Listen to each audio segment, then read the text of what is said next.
Qu'est-ce que l'année 2025 m'a appris? Salut, c'est Spunky et bienvenue dans cette vidéo. Donc à l'heure où je tourne la vidéo, on vient tout juste de rentrer en 2026.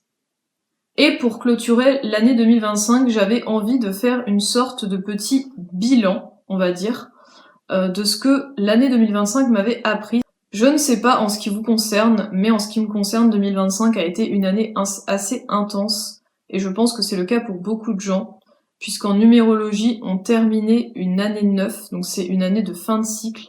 Et là, en 2026, c'est une année 1, donc c'est un renouveau. Donc c'est pour ça qu'il y a pu y avoir des choses un peu drainantes, de changement de direction, il y a eu beaucoup de retour à soi aussi.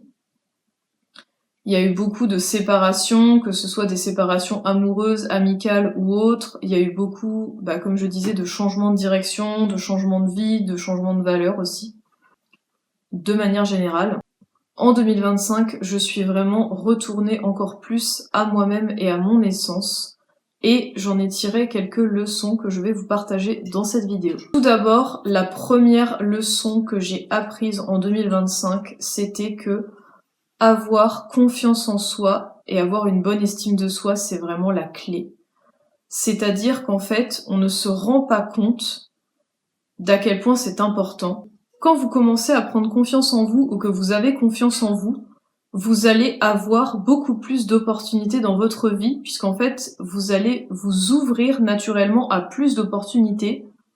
C'est vrai que quand on n'a pas confiance en soi ou quand on se ratatine, un peu comme j'aime dire, on ne voit pas tous les potentiels qui s'offrent à nous, on ne voit pas toute la vie de rêve, même qu'on peut vivre, qu'on peut attirer, on pense que on ne le mérite pas, on pense qu'on n'en est pas capable même, et quand on prend confiance en soi, au début ça peut être vertigineux parce qu'on se rend compte de tout ce qu'on peut accomplir. On est vraiment en mode, en fait tout ça, je peux le faire, je peux y arriver, et ça peut m'arriver à moi. Et vraiment, avoir un bon self-concept va vous permettre de soulever des montagnes. Je pense que vraiment, on ne se rend pas compte à quel point c'est important dans la vie. Donc c'est vraiment quelque chose que je vous conseille de faire.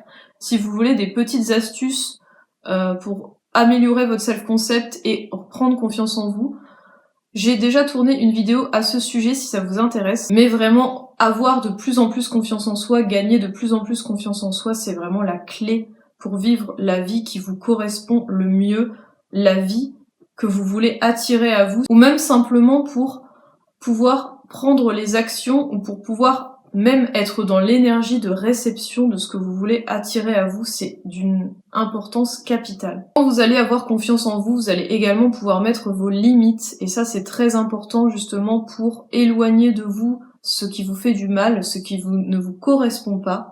Donc vous avez vraiment tout à y gagner, à prendre confiance en vous, et ça c'est vraiment une grande leçon que j'ai apprise cette année. Ensuite, une autre leçon que 2025 m'a apprise, c'est que ce n'était pas grave d'être seul.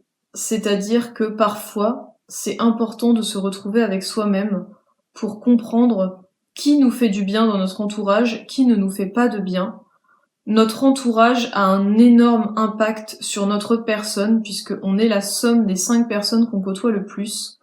Donc c'est pour ça que choisir avec qui on entre en contact au quotidien, avec qui vraiment on partage notre cercle un peu plus privé, c'est également d'une importance capitale. Et c'est ok de se retrouver seul, parce qu'en fait c'est en étant seul qu'on peut vraiment, encore une fois, revenir à soi, connaître nos limites, connaître nos valeurs. Et c'est comme ça qu'on peut ensuite attirer des vraies personnes authentiques qui vont être alignées à la personne que l'on est et à nos valeurs aussi. Et parfois c'est vrai que ça fait un peu peur de se retrouver seul ou de perdre des gens qu'on connaît et qu'on côtoie depuis bien longtemps. Mais si ces personnes ne vous font vraiment pas de bien et que vous sentez que ces personnes ne sont vraiment plus alignées avec vous, vous pouvez prendre vos distances. Vous avez le droit de prendre vos distances, vous avez le droit de choisir ce qui est le meilleur pour vous dans tous les domaines possibles de votre vie. Et enfin, une troisième leçon que 2025 m'a appris, c'est que simplifier sa vie, pareil, c'est une clé essentielle pour vraiment améliorer sa vie. Rendre les choses plus simples, que ce soit simplifier son quotidien, simplifier son environnement en faisant du tri, en désencombrant, simplifier ses habitudes, simplifier ses relations.